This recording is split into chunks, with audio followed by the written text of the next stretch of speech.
Tzu Chi volunteers help a community in Zimbabwe repair a well they have long relied on. A man donates his family's bamboo shoes to Tzu Chi for a charity sale, hoping to give back to society. Welcome to the Headlines. I'm Margaret Lin. Thank you for joining us.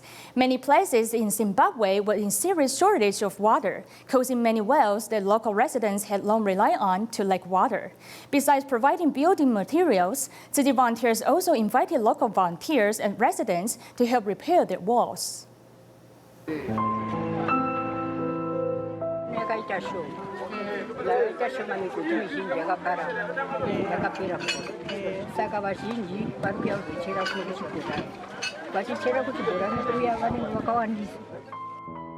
A borehole, to put it simply, is well for underground water. In the Apple community of Zimbabwe, more than 30,000 households rely on 2 boreholes for water, which are definitely not enough. There are farmers who have fields for farming vegetables but no water to irrigate. Hence, there is no way for them to be self-sufficient. They can only go to the markets to buy food, but only in a very small portions, which is not even enough to feed a person. Coupled with years of disrepair, the boreholes cannot even pump water now. Tzu Chi volunteers brought water pipes and building materials to the community, and with the assistance of many local volunteers, a borehole repairing project began. Patricia, who brings along with her baby, insists on her participation. I have dedicated myself to work, even if I have to carry my child doing the work. I can't leave him at home because no one to take care of him when I come to work. Also, I feel that whenever people are working, I should also take part. Not only local volunteers, but also the local residents are deeply touched. Under the scorching sun, many people work together efficiently with the same wish. When water comes out, everyone cheers happily.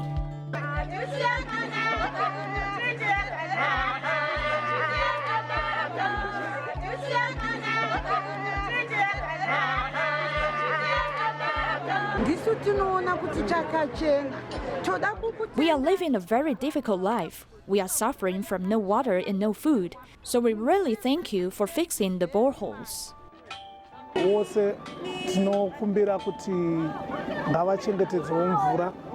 ndochikuru chandinokurudzira ichocho kuti pawanonawo pane mvura ngavaedze kuchengetedzawo mvura nekuti mvura upenyu. Indonesian Tzu Chi volunteer used to be addicted to cigarettes and alcohol, and he went to nightclubs every day. His bad temper also led to frequent quarrels with his family. It was until 2009, when he joined Tzu Chi, that he started to change for the better. On the regular Community Environmental Protection Day, Supadi Wee, who was busy setting up the venue, invited other residents to participate in the activity. Having a good relationship with other people, he looks quite different from the past, in which he always smoked and drank alcohol. I used to smoke a lot. As long as there was a new type of cigarette, I would buy it and try. I even gargled with alcoholic drinks every morning. Owning a ship repair factory, he often went to nightclubs every day to entertain his customers. This kind of abnormal life made his family unhappy, causing frequent quarrels at home. It was a poster of Tzu Chi volunteers enrollment that changed his life. He has started training and abide by the Tzu Chi 10 precepts. In Dharma Master Zhen Yan's morning Buddhist teachings, she mentioned that people like us were just like the children playing in a firehouse and did not know it was dangerous. The Master teaches us just like the way our parents do. His participation in Tzu Chi also influences his friends around, especially his son. My father has changed a lot, especially after serving as the person in charge of activities. He has a better control of his temper and is happier now. Now, he is a good father and good husband in the eyes of everyone, as he has become different from the past. In the Philippines, Tzu Chi has long been providing free medical services at the Tzu Chi Eye Center to help patients restore their vision. After receiving medical treatment, many patients came back to the center to contribute their share, hoping to help other less fortunate people. Although many impoverished people in Manila suffer from cataracts, many of them who came to seek medical help at the Tzu Chi Eye Center are willing to carry out the act of giving. Though I also need help, I can make some donation to help other less fortunate people. The love in this bamboo coin bag does not only come from me, but also from my children, grandchildren, and neighbors. Tzu Chi opens your heart, especially when you see those who are suffering. So we do what we can to help. Carmencita specially brought a famous snack in Quezon City to be given to the volunteers. This is how I express my gratitude to the volunteers because they are really very kind. After receiving help from Tzu Chi, the patients have not only regained their vision, but have also opened their hearts and shared happiness with others. Tzu Chi volunteers in Changsha visit seniors to care for them once a month.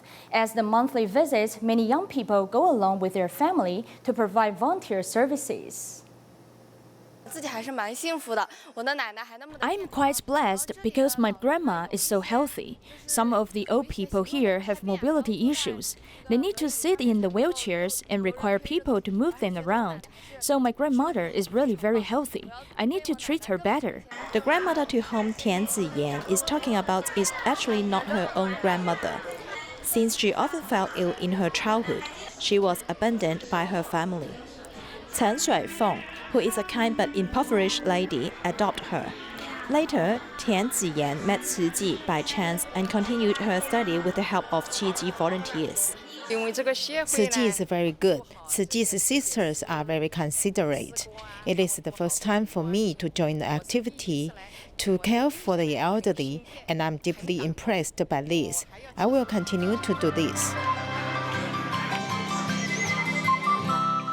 Tzu Chi volunteers go to Changsha once a month to care for the elderly. They help to give massage, cut nails, take shower, and lead games for the elderly. Liu Sijie followed her mother to volunteer, making the elderly home full of laughter. My mother often teaches me Tzu Chi humanistic spirits at home. She tells me to help the people around me and do more good deeds. Through personal dedication, young people have enriched their long summer vacations, bringing joy to the elderly and enriching their own lives. Studies show that 3 out of 10 women over the age of 50 have the problem of urinary incontinence. Doctors remind them to seek medical treatment as soon as possible, as this medical problem can be solved and prevented in the early stage. Many women often have frequent urination and urinary incontinence as they age, seriously affecting the quality of life. If I exert a little strength or cough, my urine will leak, causing me troubles. The hormone level usually decreases in women after menopause, making their urinary tract and vaginal mucosa become thinner. Also, they do not take good care of their pelvic floor muscles after pregnancy, and they are often too shy to seek medical attention. Feeling too embarrassed to seek medical treatment, some women will bear it. Yet, this will lead to other problems, like isolating themselves from the crowd and unwillingness to go out. The pelvis is a key factor causing urinary incontinence in women. Since the pelvic cavity is supported by pelvic floor muscles, if the muscles become loose, the pelvic cavity will get prolapsed easily, and then urinary incontinence happens. Doctors suggest that women receive treatment at a pelvic special health clinic in an initial stage. The patient can do something like physiological feedback through vaginal electrical stimulation or magnetic wave instrument. This will help to strengthen her pelvic muscles, allowing her to urinate smoothly. The public can also try Kino exercise. By swaying with the assistance of an elastic ball, the women can strengthen their muscles under the urethra and bladders through pelvic compression and relaxation. If the situation does not improve after doing it for 2 or 3 days, you should seek medical treatment as soon as possible.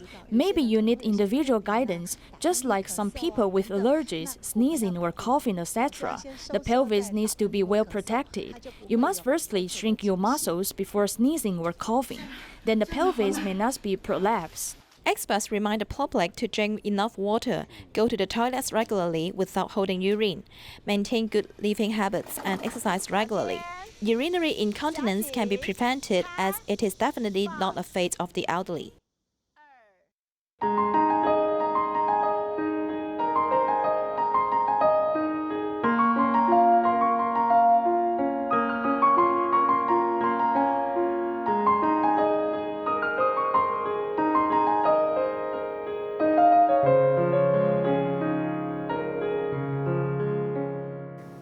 In Taipei's Shilin district, Tzu Chi volunteer Li Ruiyu has formed many good affinities through her trade as a hairdresser. One such customer is an elderly woman who has mobility issues, but she passed away last year. Despite this, the connection continues as the customer's son asks Li to help on doing the charity sale.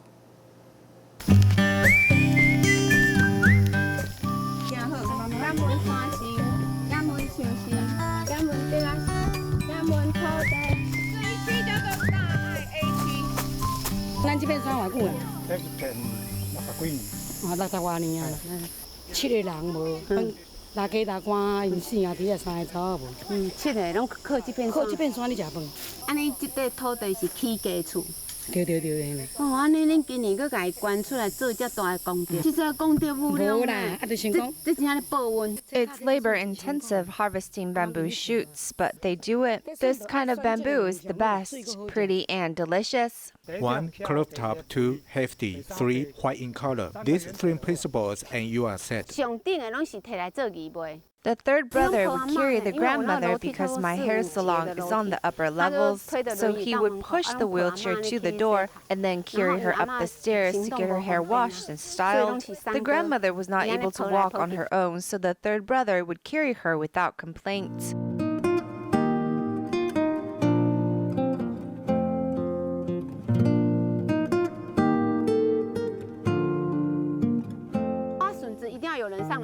Bamboo harvesting is labor-intensive work.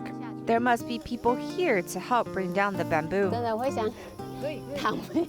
It's so tiring that it makes me want to lie down.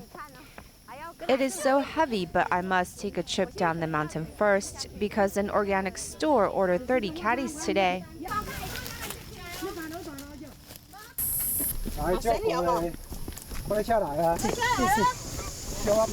During peak harvest, we free pack it tightly, then each bag can contain up to 3 kilograms. The average ones are 120 NT dollars, and the nicer ones are 150. With everyone working together to bring this project to fruition, it brings joy to everyone. Every time I have a car full of bamboo, I am filled with gratitude while thinking of ways to quickly sell it out.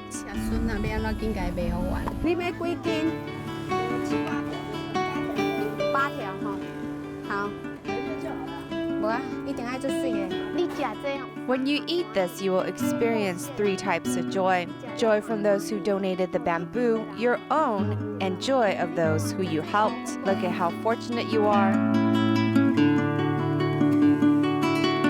After I posted a notice on the internet, many people come from afar, like Danshui, to buy from me. I think this is the power of the Taiwanese people. Some who purchase bamboo from me become my member afterwards.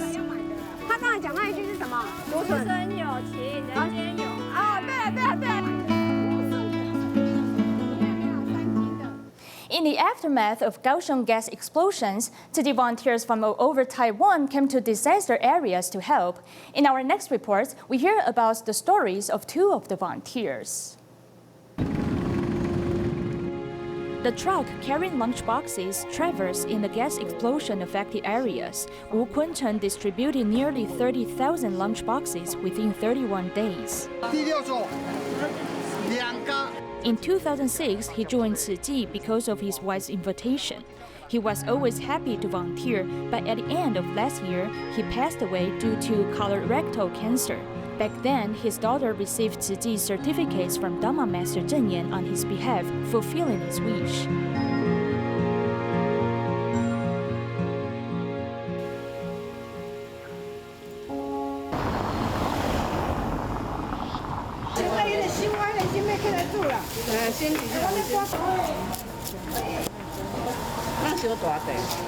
Overcoming the sorrow of losing her husband, Wu Quinten's wife often brings her daughter to volunteer in the community because she knows this is her husband's wish. Because he asked me not to feel sad for so long and continue to volunteer with Tzu Chi. Besides accompanying her mother on behalf of her father, Wu's daughter has also realized the significance of giving. I used to take volunteering lightly, and while I would be doing a task, my mind would be on something else. Now I'm focused on my tasks, such as cutting vegetables and sorting recyclables properly.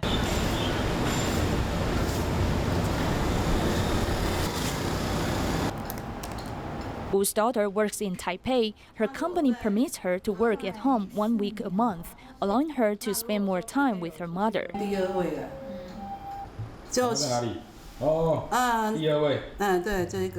Wu Quinten was praised for his devotion to those affected by the explosions. He was always a role model to his wife. 他在送便当的时候，然后他们很感恩师兄的付出，因为天天看到他吧，然后就很感动，就说啊，他们要捐钱这样子，就慈济只要有活动，我们就是。As long as there was a Tzu Chi activity, we usually attend it together. After his passing, Master Zheng Yan told me that I'm volunteering for 2 people now. That is, I have to continue to improve myself.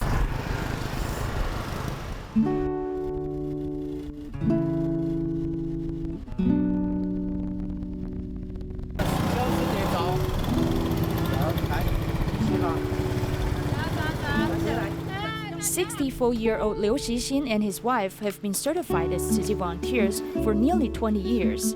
They visit solitary seniors in the community in person. Liu Xixin always felt happy to help those affected by the explosions, even though his forehead was covered with herpes zoster. He was later convinced to go to hospital. We distributed hot meals every day, and we also evaluated each individual's situation. Sometimes when there was a lack of manpower, it might affect my nerves and even my eyes. Dr. Jian Ruiteng said if I did not receive treatment, it would hurt my optic nerve.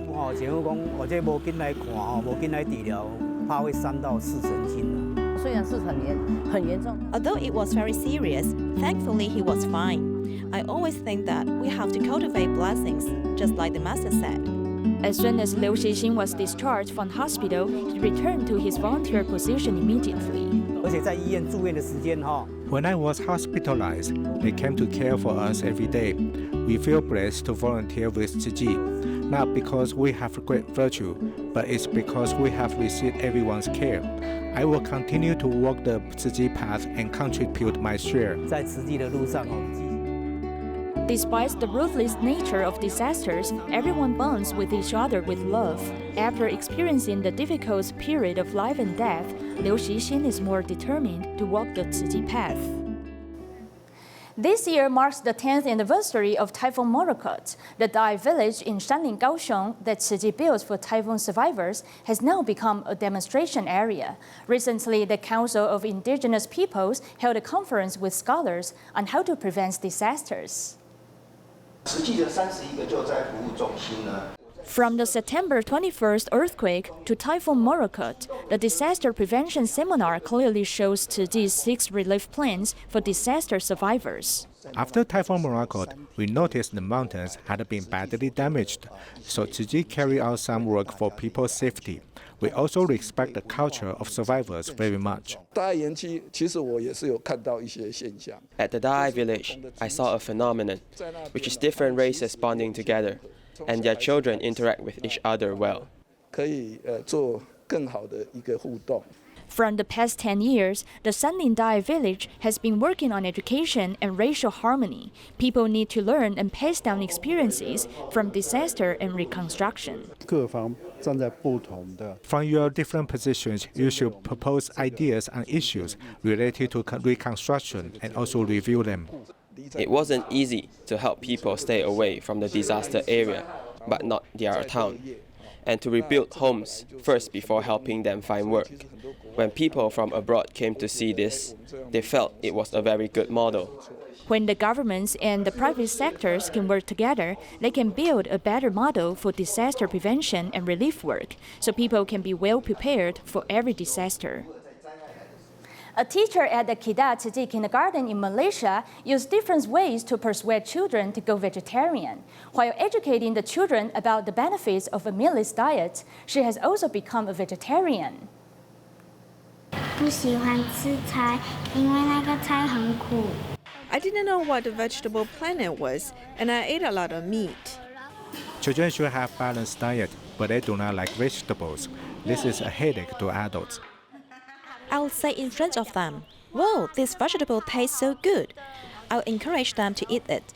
Until today, they eat every type of vegetable that is brought to them. Teacher Dan told me to eat vegetables with the rice, to bind them together, so every bite can be very tasty.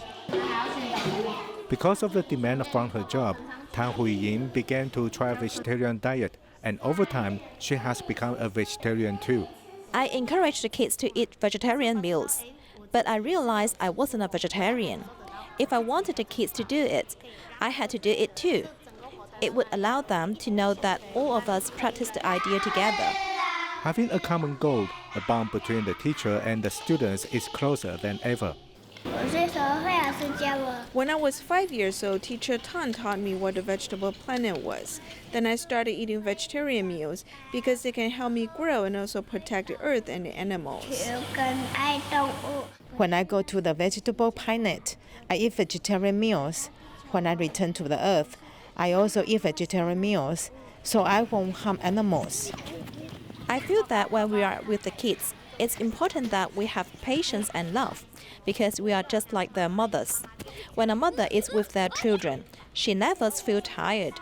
So we teachers should also accompany the children with the motherly love. Many activities were held for the Georgetown World Heritage Day in Penang, Malaysia, allowing people to learn more about the country's multiculturalism.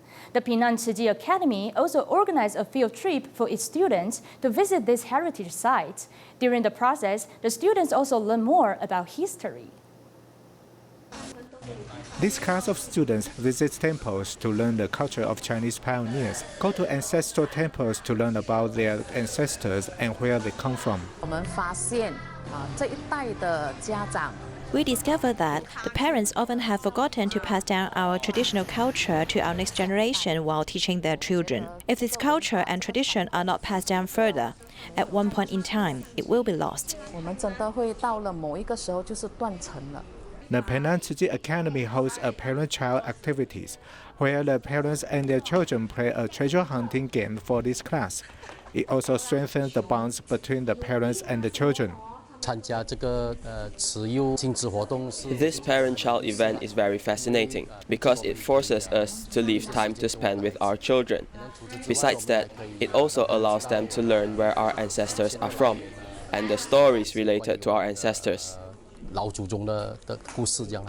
By going to the World Heritage Sites, these students also learn a valuable lesson in history.